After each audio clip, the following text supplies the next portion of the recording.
जो आदमी नाभि के पास जितना जाएगा अपनी चेतना को लेकर, उतना ही वर्तमान के करीब आ जाएगा।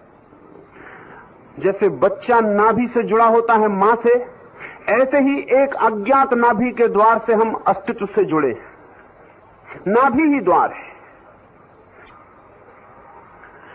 जैसे हम मां से जुड़े होते हैं इस भौतिक शरीर से, ऐसे ही इस बड़े जगत, इस बड़े अस्तित्व से, इस प्रकृति या अस्तित्व के गर्भ से भी हम नाभि से ही जुड़े होते हैं।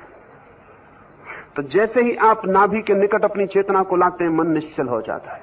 जीसस का बहुत अद्भुत वचन है, शायद ही ईसाई उसका अर्थ समझ पाए।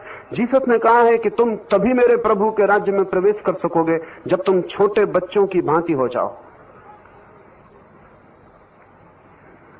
लेकिन मोटे अर्थ में इसका यही अर्थ हुआ कि हम बच्चों की तरह सरल हो जाएं। लेकिन गहरे वैज्ञानिक अर्थ में इसका अर्थ होता है कि हम बच्चे की उस आत्यंतिक अवस्था में पहुंच जाएं जब बच्चा होता ही नहीं, मां ही होती है, और बच्चा मां के सहारे ही जी रहा होता है। ना अपनी कोई हृदय की धड़कन होती, ना अपना कोई मस्तिष्क होता। बच्चा पूरा समर्पित मां के अस्तित्व का अंग होता है।